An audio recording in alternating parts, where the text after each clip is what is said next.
Welcome, everybody, to the 8th PSO live broadcast that we've presented since we've all been locked down. My name is Glenn Quater. I'm the music director and conductor of the orchestra, and we are very happy to welcome you again. I'm joined by members of our executive committee. We have our co-chairs, Ernie Huter and Jeff Patnode, and our executive director, Kate Gerritsen, to join us as well. Welcome, everybody. How are you all doing tonight? Hey. Great, Glenn. Excellent. Welcome, everyone. Glad to be here. Great to have you all, too, again. And tonight we have a very special episode. As you know, we're featuring our 3 grand prize winners of our Young Artists competition from 2020. And we have them all to talk with us tonight, as well as share their performances with the orchestra that we captured in recording from just a couple of months ago. And it's one of the big parts of our mission to support young artists and young musicians in their growth as artists. So it's really great to be able to feature them tonight, and I want to just go around and welcome everybody and let you all talk. Ernie, let's start with you. So, talk to us a little bit about this competition and why it matters so much to us.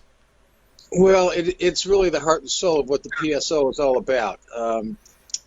Inspiration and education.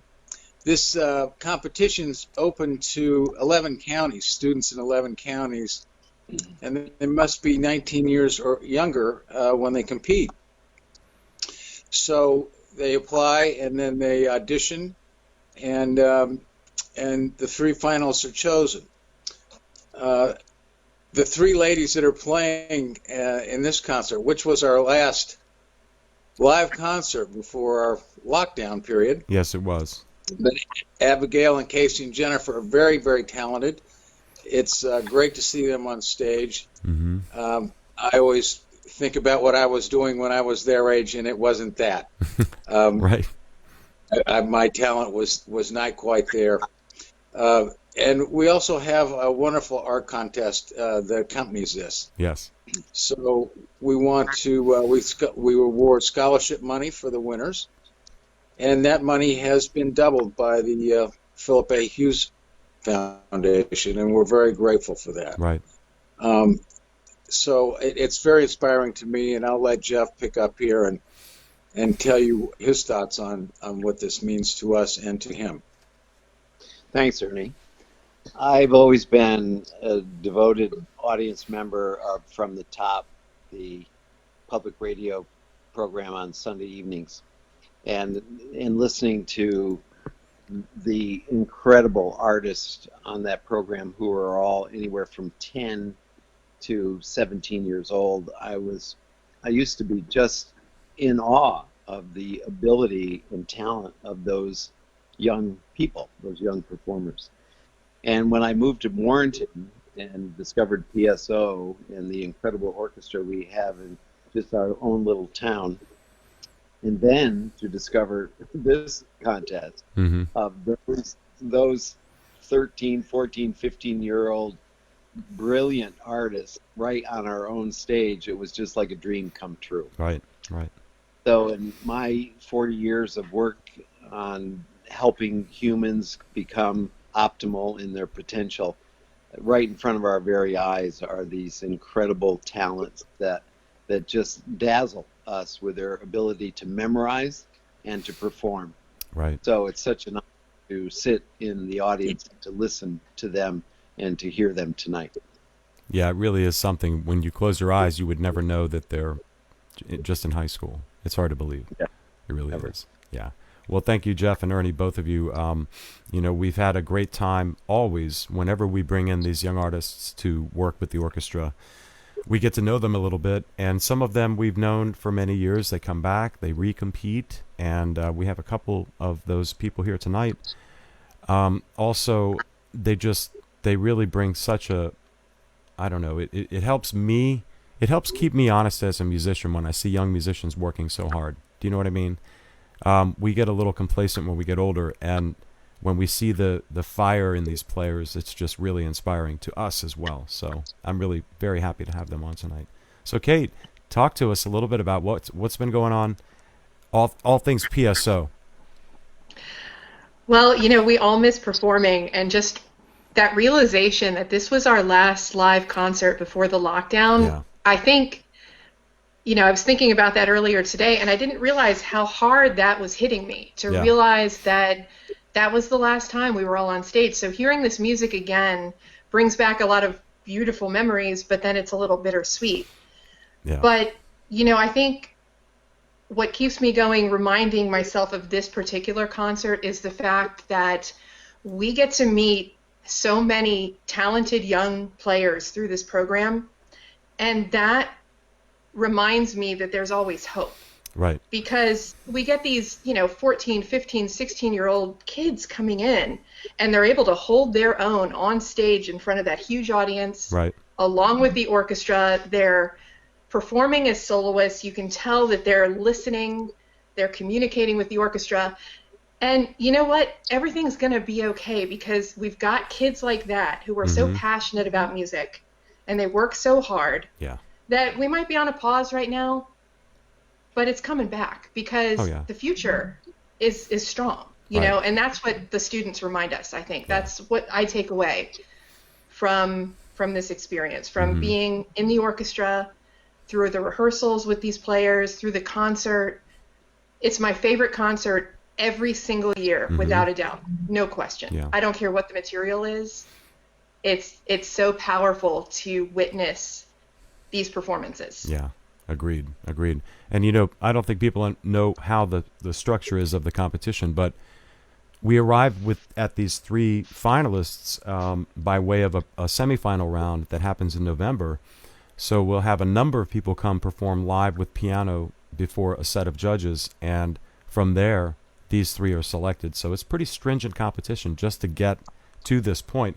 And then once we do our performance, the actual concert is the competition. So we have yet another round of judges at that point. So it's all live, and it's all in real time, the adjudication. And they're very, very brave people for just endeavoring to do something like this. And I think they're all pretty active with other competitions as well around the area. So it's just a part of growing up as a young musician nowadays, And fortunately in Washington, we have a lot of scholarship competitions all over the area, which is great. So, but there's a lot that the audience doesn't get to see the build up to the performance. Right. The 2-3 rehearsals that we have with these young players. Yes. And as a member of the orchestra, to me, that's where you see the development in real time. In just a matter of a few weeks, they're already very great performers. They're good at what they're doing. But watching them develop a feel for the communication between soloist and orchestra is the part that I like the best. And the audience doesn't get to see that on performance day. But it's really important to tell everybody that led up, that lead up to that performance is where a lot of the work really happens, and you can watch their development. Right. Even over that short time period. Exactly. Ernie, you were going to say something? I was going to give a lot of credit to the judges, because I've gotten to know the judges in the last couple of competitions, and it's fascinating to see what the audience feels, and then go and talk to the judges after they've finished their judging, and to listen to what they think and how they critique the artist. Right. And they critique it much differently and more artistically than we do as an audience. Right.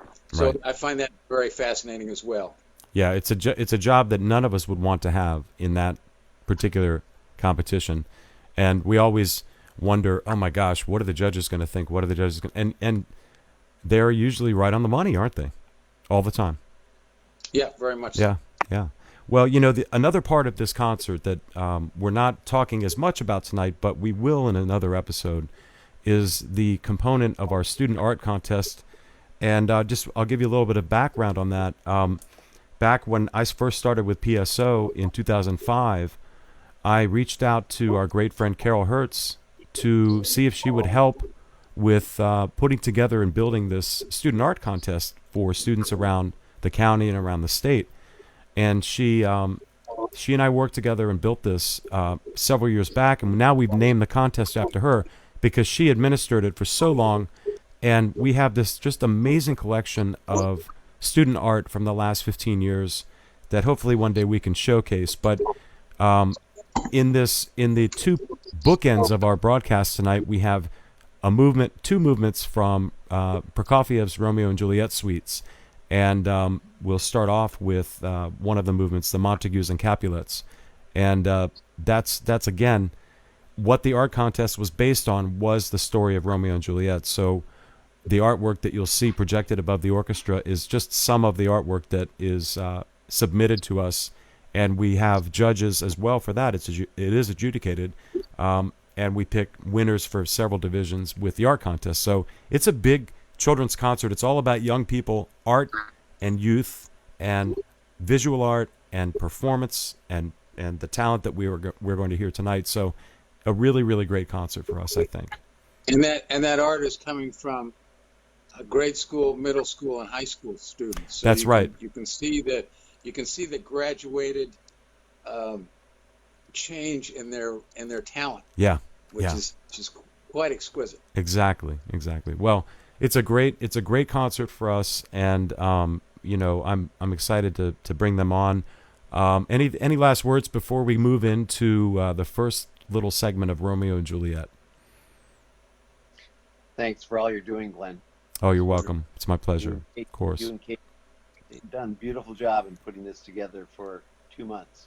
Great. We've been, it's been good for us because we've actually uncovered a lot of gems that we had in our archives that we didn't forget about, but just hadn't gotten to yet. And so we're continuing to find all this great performance material from this orchestra, and very happy to share it with everybody.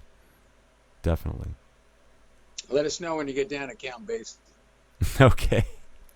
You got it.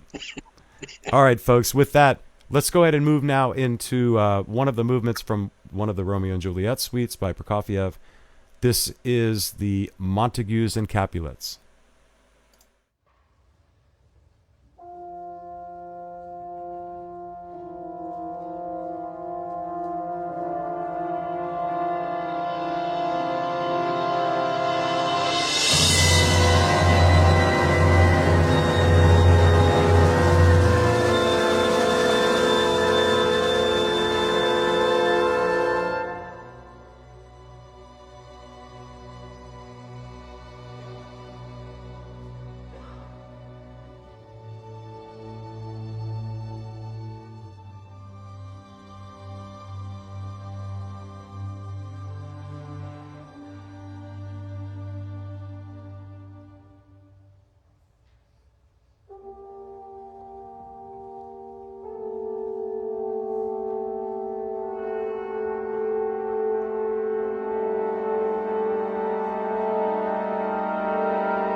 right, welcome back, everybody. That was the Piedmont Symphony Orchestra performing Montagues and Capulets from Romeo and Juliet Prokofiev version. And we are joined now by Jennifer Fieffer, our flute soloist and competition winner for this year's competition. Welcome, Jennifer. How are you? I'm doing good. Great, welcome. And we're also joined by all of the pandemic. Oh, yes, of course, of course. And we're also joined by Debbie Gilbert, who is the person behind the competition, who runs the competition for us. Welcome, Debbie. How are you? Hi there. Everything? I'm doing great. Oh, excellent, excellent. So, Jennifer, we wanted to talk to you a little bit about the piece. It's a beautiful piece, and I have to tell you, one of our judges was a flute player that I work with in another orchestra, and she and I spoke after your performance, and we had not been familiar with this work at all until we heard you perform it. She had never heard of it either, and we love it. So we're going to do it together sometime in the future, thanks to you. Yay! Yeah, definitely cool. true. So tell us what was it about the piece that you liked, and we only did one movement, I know, but what was it about the piece that you liked so much that you wanted to use it for this event? So previously I had done the first and I believe the third movement of that modal, and so when we had gone to the fourth one, it was sort of a complete change from all of it. It seemed like a culmination of all of the movements prior to it, and it really was because there was a bunch of references to it, but it seemed kind of outworldish, and we really liked how different it was from everything we had tested out. Okay, and it's a piece by Ernest Bloch, and it's called Suite Modal, and you said it's 4 movements, right? So what are the other movements like? The first movement is a slow. It's very slow. It's about like 1 page worth, and it's sort of as if like you were in a Japanese garden. Oh, wow. It's very calming. The second movement we hadn't tried, but the third movement is a very jaunty dance movement. Great. So very peppy. Right. And would you say the title, right, modal, the modes, I'm just curious, like you said the first movement was Japanese. I haven't heard it, but I'm wondering if it has a lot to do with pentatonic type scales and things like that. Oh, I wouldn't know. I haven't taken any theory. But yeah, I don't know if theory. You say it has a that. Japanese flavor. That could be. Well, I'm curious to get more into the piece, but I'm really glad that you picked it again. And it works so nice with the orchestra. It was just flute and strings, right? And they go great together anyway. And it was really nice. So Debbie, for you being a flute player also, what's it like when a flute player comes into our competition? I know it happens a lot. We have a lot of flute soloists, quite a bit.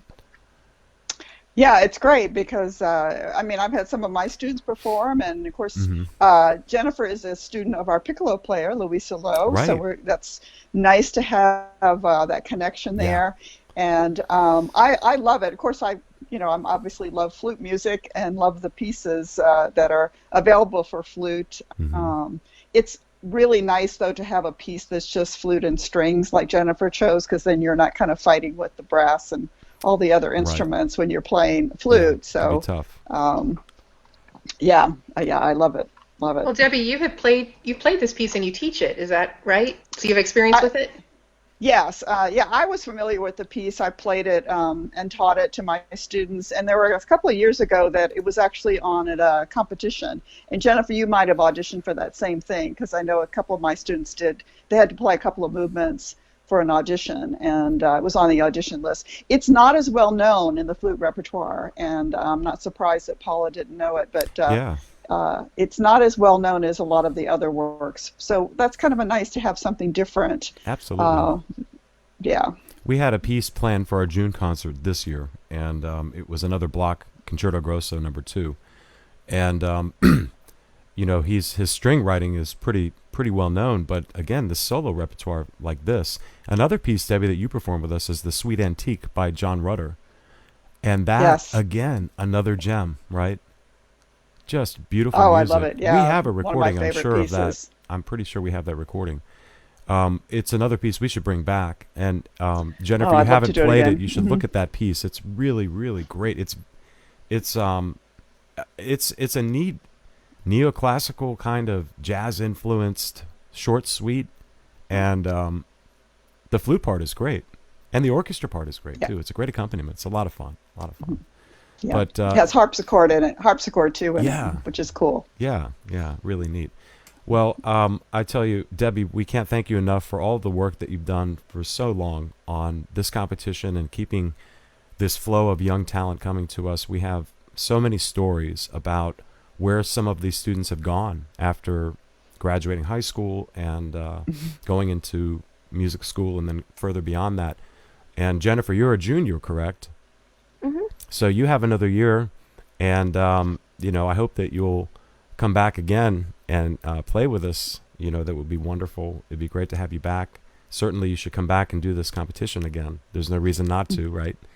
You've kind of got your Right. foot in the door. It's a good thing. That's right. Definitely. And that's how it is. It's not just this is a good life lesson for anybody. Jen, we were talking. Just saying, I always tell people that doing auditions or doing a competition, just think of it exactly as a job interview. The more that you do it, the more comfortable you become, the more routine it becomes to where you don't get rattled. And so if you have the opportunity, always pursue it. It would be great. Go ahead, Kate. Sorry. Yeah, no, that's okay. Jen, we were talking today about your future plans. Are you planning to go into music? Do you have some other interests that you want to study? So I plan to pursue, I definitely plan to pursue music either in a minor or in a double major with computer science because I take a huge interest in programming. That's great. Fantastic. That's such a great connection between music and computers and technology. Yeah. It's such a natural fit. It is. It really is. Yeah, that's It should be a wonderful. lot of fun. There's a lot of opportunities. We talked a lot about that earlier today. And, just don't ever let up and pursue both. There's no reason not to. So what do you think, Jennifer? Are you about ready to hear your piece?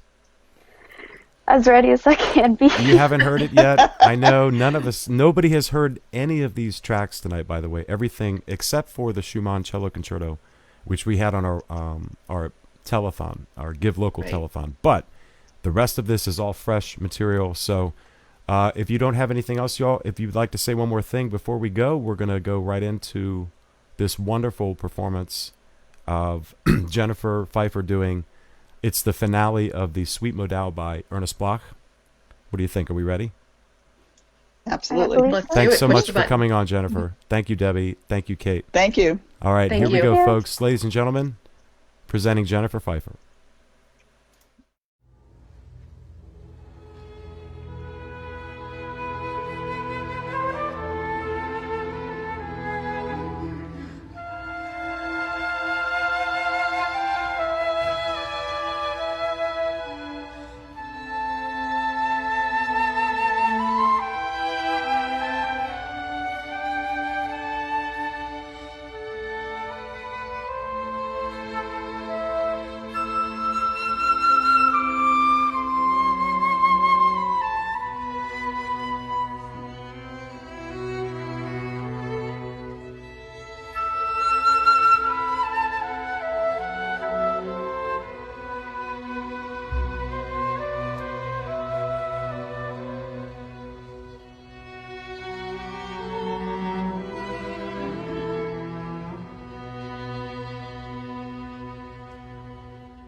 Welcome back, everyone. That was Jennifer Fieffer doing a wonderful performance of the Block Suite Modal finale. Beautiful, beautiful music. And now we're joined by one of our other grand prize winners, violinist Kelsey Payne. Welcome, Kelsey. How are you? I'm great. Thank you for having me. Thanks for coming back. We had such a great time with you. You've been with us a couple of years in the competition, and every time you come, it's been fantastic. And this was certainly no disappointment whatsoever. The piece you did, the Revel Zigane, is one of those just tour de force violin pieces that has some of the most amazing techniques in it that are mind-boggling and ear-dazzling and everything. And you just did such a great job with that piece. How are things going for you right now? Things are going very well, I think. With the current circumstances we have all found ourselves in, I've been taking lessons online with my current private teacher. Those have been going amazingly. I'm so glad that we have the proper resources and the proper technology to even be able to connect online for lessons and like this. It's all amazing to me. I'm so grateful for it. I am very much throwing myself into my violin studies, especially. I am seeking to get better every day. I'm always, I'm just always trying to improve. I'm looking to the future as well for once things hopefully go back to normal. I'm not planning on slowing down at all. Good. That's great to hear. I mean, it takes that too to do the kind of music that you're working on. I mean, it's not you can't be passive about it. So you're doing the right thing, I believe. And Kelsey, I don't think a lot of people know this, but you and I have had a lot of time that we've worked together over the last several years in many situations. We first met over at AYP, American Youth Philharmonic, about 4 or 5 years ago, and you were playing with the SE Orchestra, which is under the direction of Laura Kahn. And then the year after that, you came into the group I was working with, and you were my concertmaster. So we got to do a lot of performances together, and you did a great job there as a leader as well. And so we did that for a short time, and then last year, the year before this current competition, you came back and played the Mendelssohn with us. So it's been great to have you back, and again, a long history that we've had. Tell me a little bit about the piece itself. What is it that drew you in, and maybe at the recommendation of your teacher as well? What are the things that spoke to you all about why you should do this piece for this competition? So, to speak very honestly, I mainly chose this piece just because it was so much fun. Yeah. I could listen to it all day. There's just so much. There's just so much going on. There's so many colors, so many ideas. It all comes together. It's so much fun. And every time that I perform or I have the chance to play for people in front of people, I'm just always looking to have fun and to draw the audience in with me, to kind of have some fun with me. Right. And with this piece, it was just so easy to connect and really just have fun and just dig into all the technically difficult things that were written, but to practice it and to be able to really click into just the fun, like crazy part of all of it is amazing. Right. Well, and there was so much about this piece, right? Yeah. It was just an adventure in technique, right? Kate, I'm going to turn it over to you since you're a violinist. Why don't you talk to Kelsey a little bit about what she might tell us and show us a little bit now?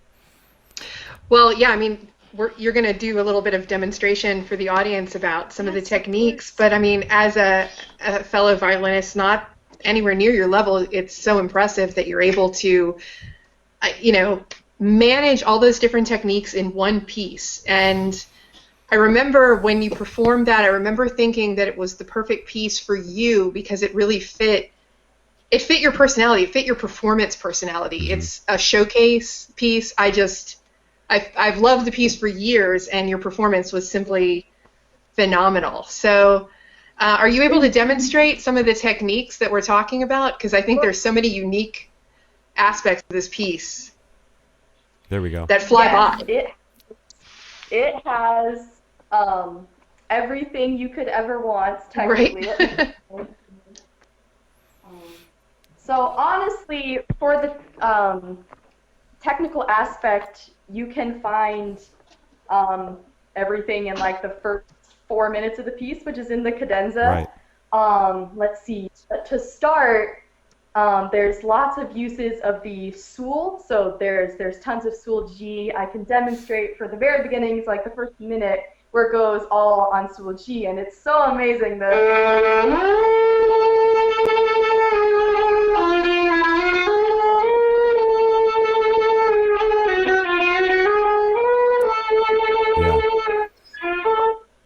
It's so much to dig into there, and let's see, there's just so much good stuff going on.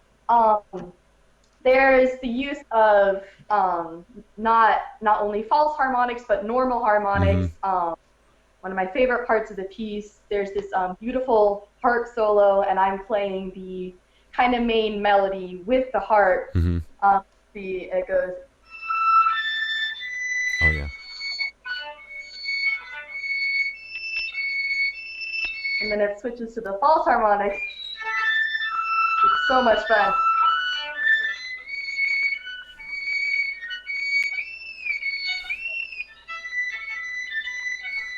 And then right after that section is the crazy, just like open string, like crazy fiddler. Oh my gosh, it's just so much fun. I'll play a little bit of that section. It's kind of just meant to be like loud and percussive, but that's exactly what I love to do. Okay. So let's see.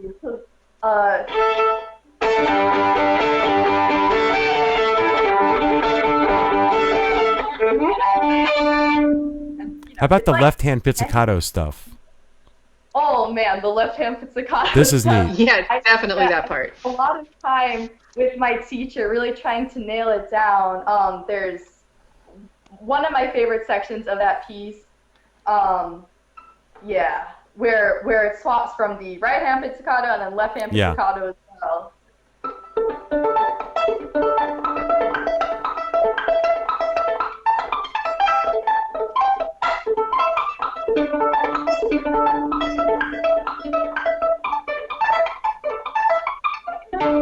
Yeah.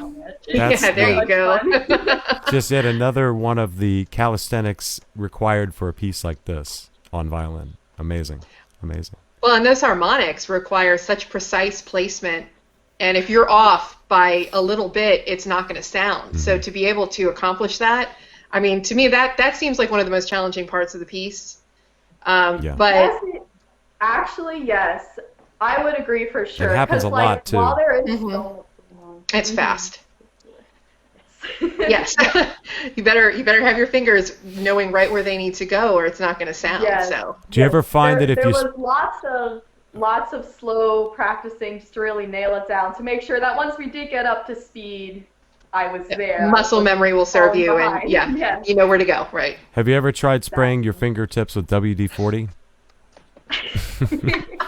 I mean, I'm not kidding. Maybe on stage with time. Kenny Hasty, I'm sure that we have messed around with that to have a faster neck when we played our heavy metal stuff. So anyway, well, Kelsey, I appreciate you showing us all of those techniques and everything.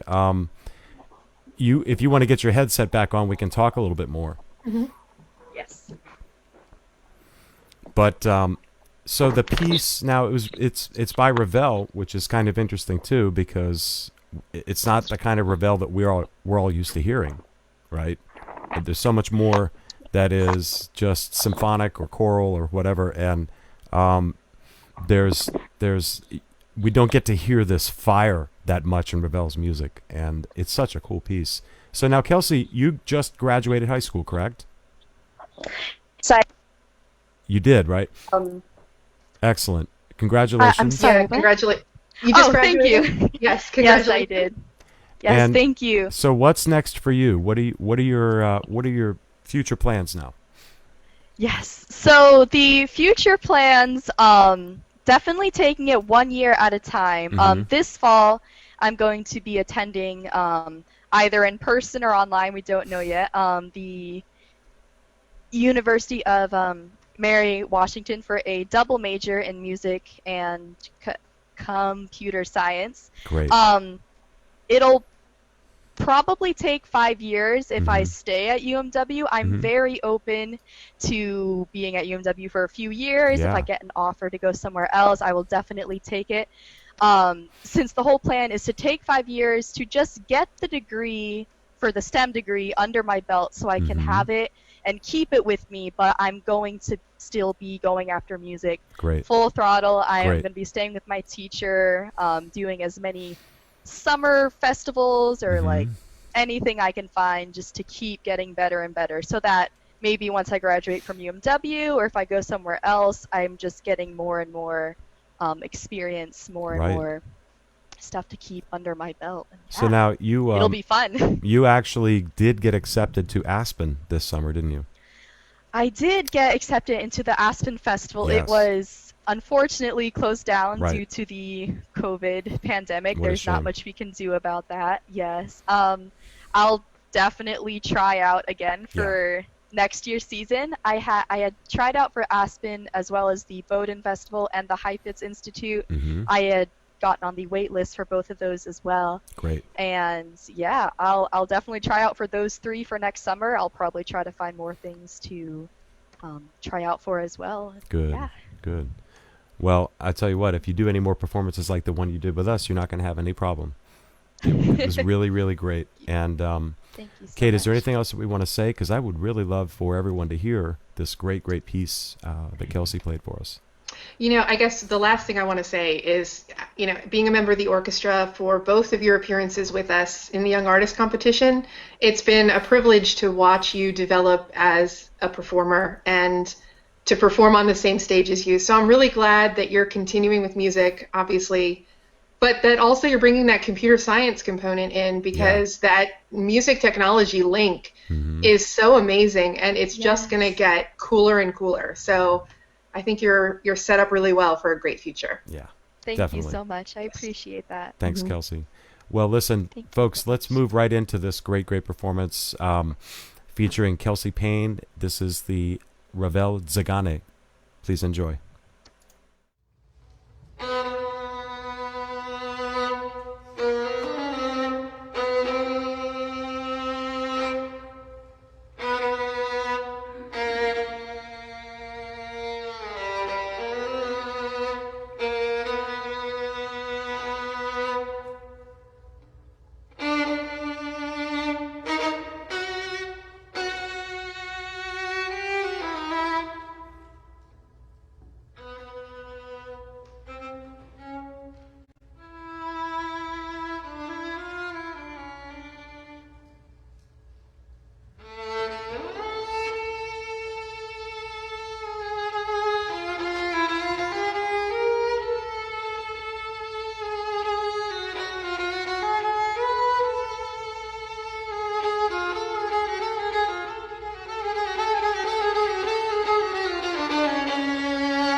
All right, welcome back, everyone. That was Kelsey Payne performing Zagane by Ravel. What a great, great performance. And now we're joined by another one of our grand prize winners, Abigail Leidy. Abigail, how are you doing? I'm good. Thank you so much for having me. Welcome back. We had you on once before when we did our great telethon event. We had 3 episodes in one day, and you were on our lunchtime segment. So how are things going for you right now? Things are going well. I'm a little bit busy working on lots of new pieces and things, which is exciting. Excellent, excellent. And you're gearing up, I know, for a big college career awaiting you very soon, right? Tell us a little bit about that. Yeah, so I'm actually attending the College Conservatory of Music at the University of Cincinnati in the fall. I'll be studying with Alan Rafferty, and I'm very excited. That's fantastic. That's a big name too, definitely. And you've been with us a couple of times also in this competition, and the piece that you did this year was the beautiful, beautiful first movement of the Schumann Cello Concerto. Can you tell us a little bit about what brought you to that piece and why you like it? I know we talked about it before, but I don't know if everyone heard us the last time, and it is beautiful music. So tell us a little bit about your interest in this piece. So the reason I picked the Schumann Cello Concerto is because the piece just really spoke to me. I was searching for a piece for my college auditions, and this piece is much more lyrical than a lot of other cello concertos, and the main theme of the concerto just really connected with me, and I felt like this would be a really great piece to connect with audiences. It is definitely that, and I think the other nice thing about it is the writing for the orchestra. It has the romantic orchestra feel, right? Very much so, and for a cello being such a lyrical instrument anyway, it just fits so well, and the melody is just really what carries this movement. I'm sure the entire concerto too, all the way through. And now, how long did you work on that piece before you had prepared it for us? How long had you been working on that piece? Just curious. I think I started it maybe a year and a half ago. I've done the whole concerto. Oh, great. The piece is amazing. I really love how it connects a lot of the classical elements, but also has a very romantic feel with the lyrical lines. Yeah. And the second movement is gorgeous. It was actually written for Clara Schumann, and actually really stunning because the opening starts out with a cello duet, which is obviously not very common. That's unusual. For a cello concerto. So the entire concerto is just gorgeous. That's great. That's great. Now, when you so for your time coming up at Cincinnati, tell us a little bit about what that regiment will be like for you. Do you know yet what your courses will look like, or your time? Okay, so I do know I'll be in orchestra, I'll have a chamber group and studio class, and then my classes, I know I'll have music theory, music history, piano, oral skills, all that kind of stuff. And then there are some general education requirements at the University of Cincinnati, but some of my AP credits make the courses go away. So it'll be pretty music focused, which is nice. That's great. That's really great.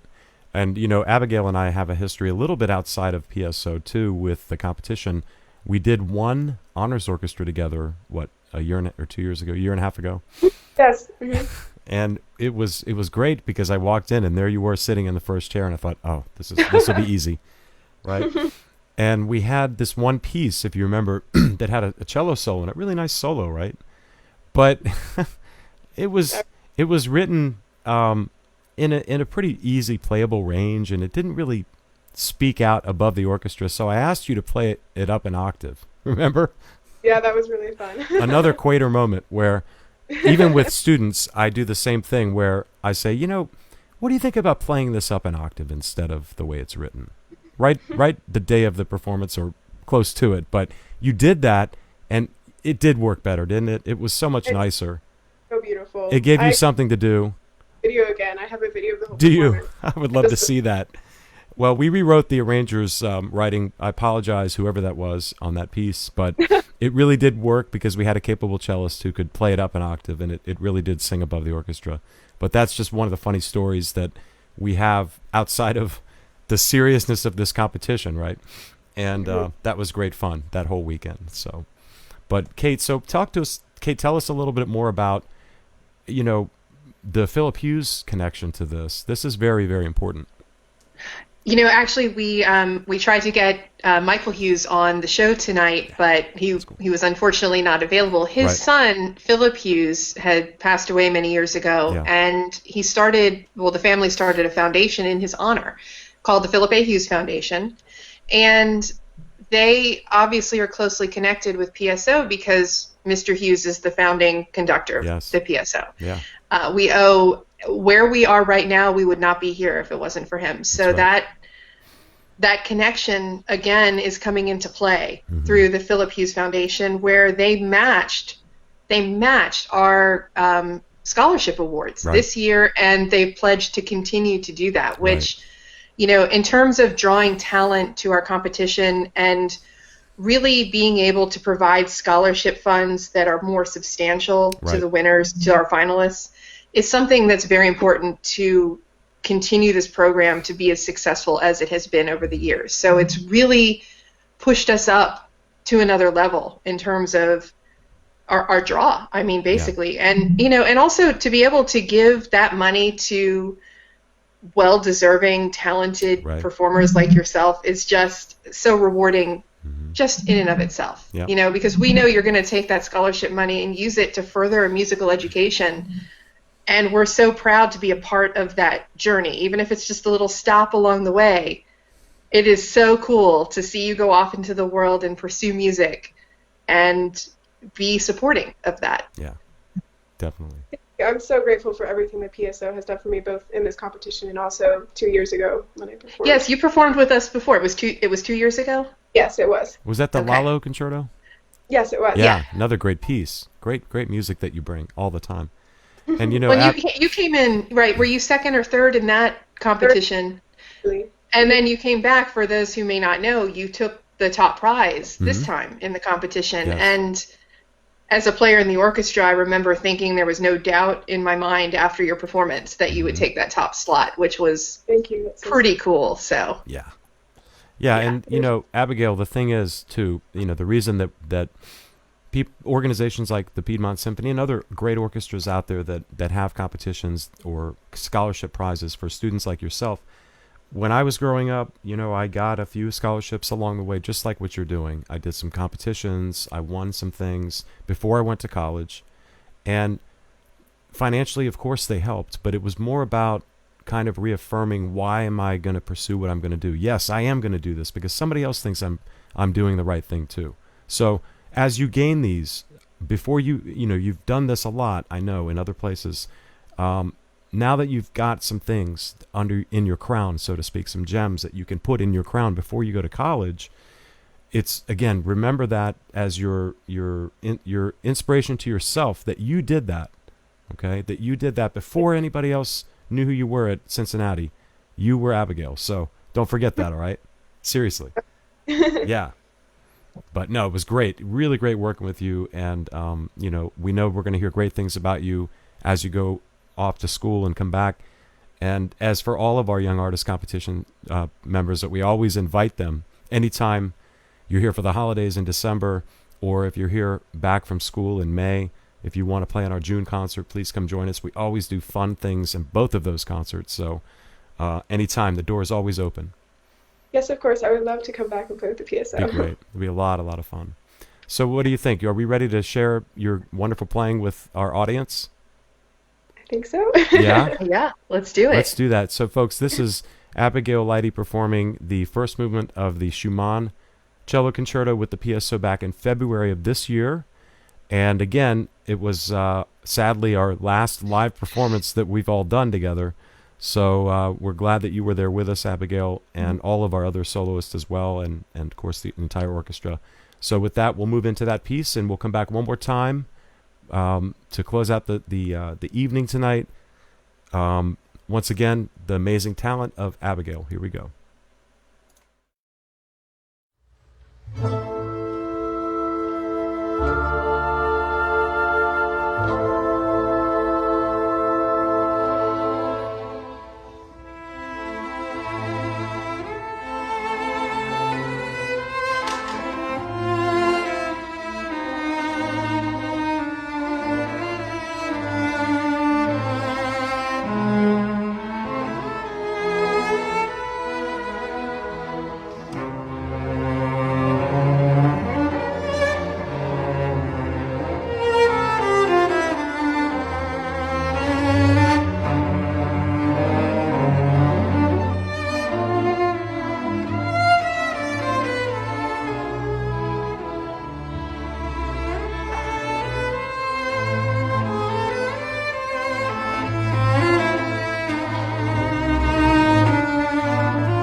Welcome back, everyone. That was the amazing Abigail Leidy performing the first movement of the Schumann Cello Concerto.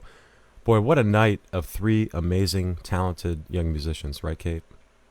I am every year completely blown away by how awesome they are, because there's a lot of work that goes into being able to get up on stage, and then the bravery of getting up on stage like that is, for people of that age, it just blows me away every time we do these concerts. Yeah, it's amazing, and they're so composed and so well prepared. Obviously, great credit to their teachers who are working with them to get them up to performance level and into the realm of a concerto player. It's different than playing in an orchestra.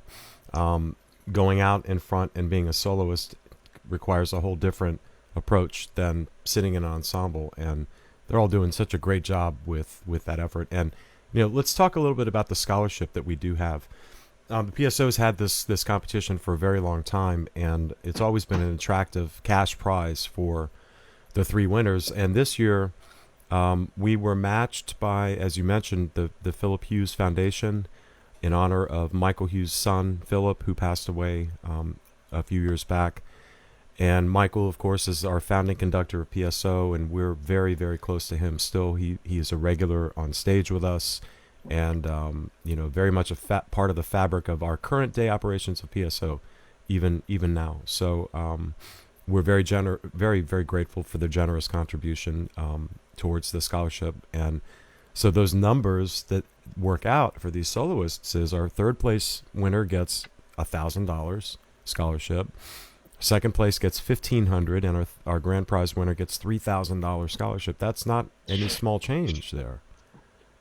I think that makes a huge difference in the draw that we can offer, right? We can bring in a lot of talent in our area. Not that it's not coming to us anyway, but to really be able to offer that more substantial scholarship award just sweetens everything. Absolutely.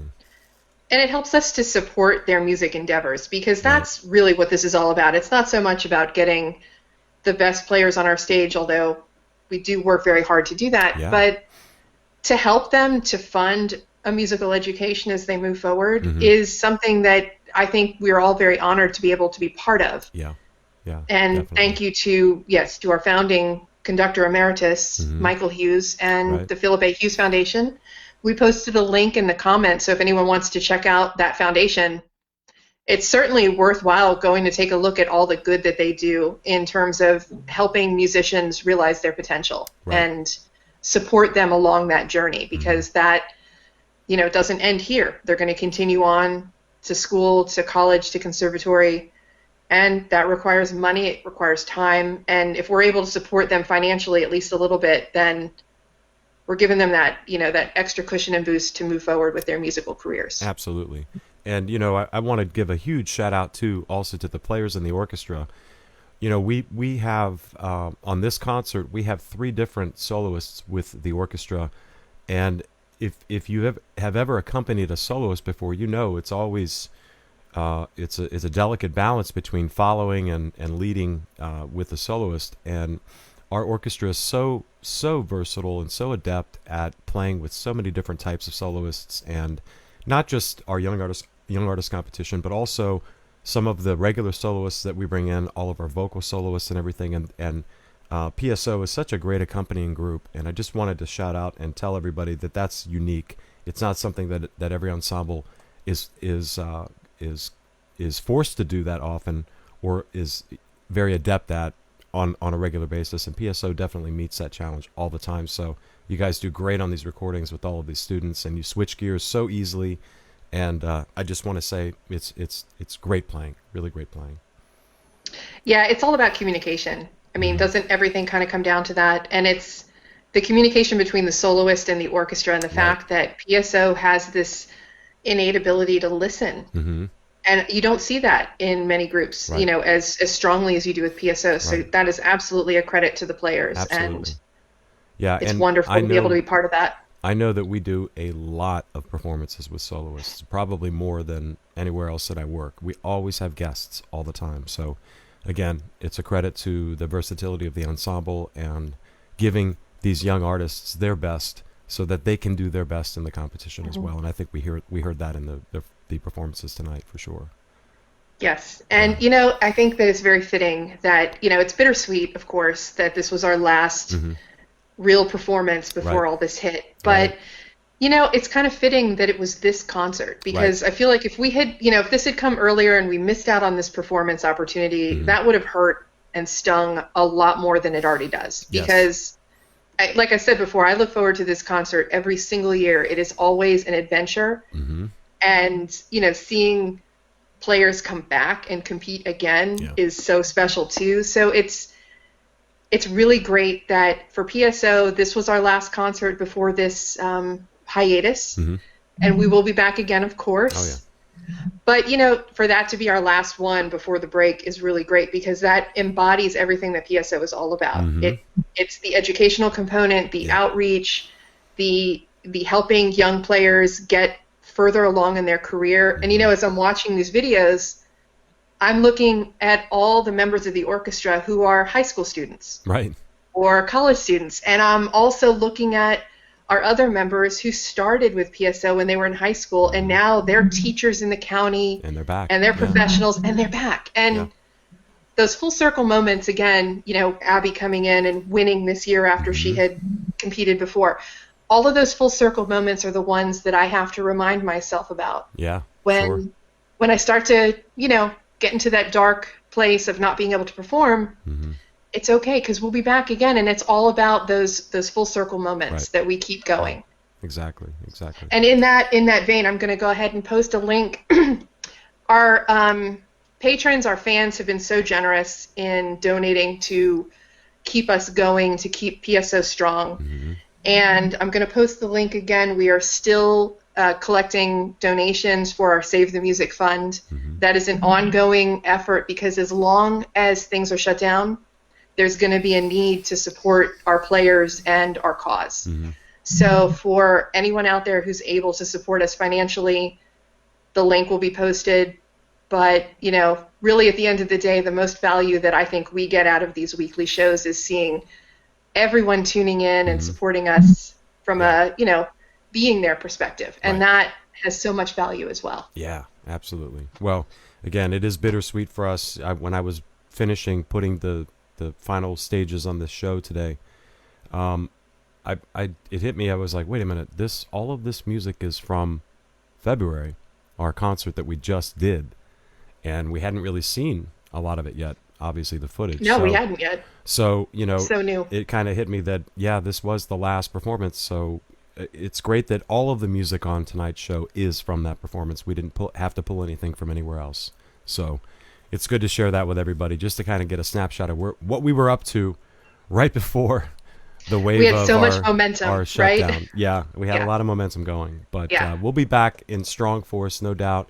And for our PSO players, we know they're hanging in there, and we're definitely working to keep everything intact for you, so that when we come back, we don't have any issues starting up.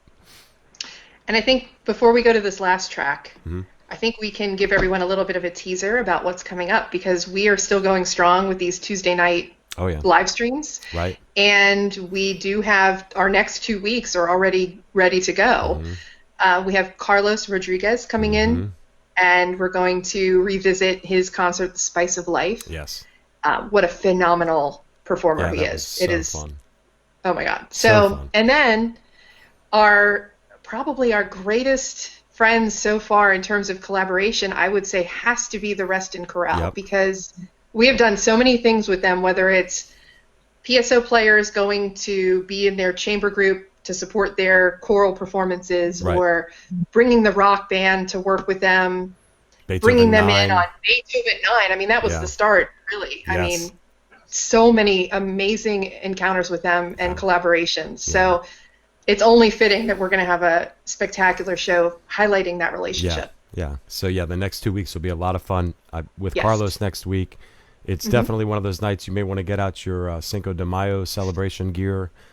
Carlos will keep you electrified the whole night, and then of course the amazing sounds of the Reston Chorale the following week will be fantastic. That's going to be a fantastic show. It will.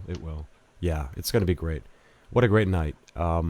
Great celebration of young talent, and as we'll definitely keep you all posted on what they're doing, when they let us know, and bring them back as often as we can, for sure. Yes, definitely. Great. So what do you think? Are we ready for some more Prokofiev? I am always ready for more Prokofiev. Okay. All right, folks. Once again, thanks so much for tuning in to our Young Artist Showcase 2020 episode. This last movement that we're doing is one of the movements from the Romeo and Juliet suites by Prokofiev. This is the movement entitled The Death of Tybalt, which is a really, really exciting movement. Has some great, great fun lines for the string players. I'm glad I'm just conducting and not playing those parts. I think we kept it under well control, but it's really, really very exciting music. So please enjoy, folks, the Piedmont Symphony Orchestra from February of this year performing The Death of Tybalt from Romeo and Juliet. And with that, folks, we'll see you all next Tuesday night. On behalf of PSO, good night. I'm Glenn Quater and Kate Garrettson. Good night, everyone. Thank you for tuning in. We'll see you next week. Here we go.